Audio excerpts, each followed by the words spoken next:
வாராகி, என் அன்பு குழந்தையே, என்னுடைய அழகான தங்கமே, அம்மா அம்மா அம்மா என்று ஒவ்வொரு முறையும் என்னை கூப்பிடும் பொழுது எனக்கு எப்படி இருக்கும் தெரியுமா?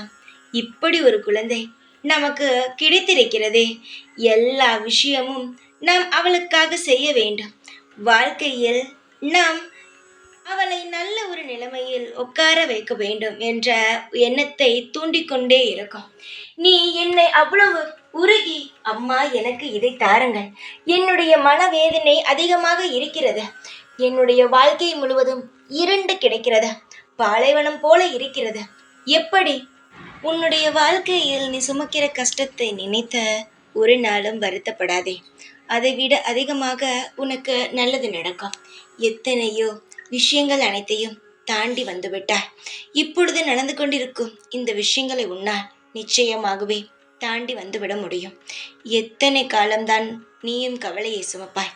கவலைகளை சுமக்காதே. இன்பமான வாழ்க்கையை வாழ்ந்து வா. இப்பொழுது எதுவுமே கிடைக்கவில்லை என்றாலும் நீ ஒன்றே ஒன்று செய். நடந்த அனைத்தையுமே ஒரு ஓரமாக தூக்கி போட்டுவிட்டு நீ உன் வேலையை பார்த்து கொண்டே இரு. உன் வாழ்க்கை எப்படி மாறுகிறது என்பதை மட்டும் பார். உன் மனம் தள்ளாடி கொண்டிருக்கிறது.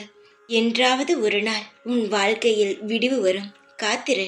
நான் இருக்கும் பொழுது கவலைப்படக்கூடாது தங்கமே. அம்மாவை நினைத்து கொண்டே இரு. அம்மா உன்னை கரை சேர்ப்பேன். ஜெய் வாராகி.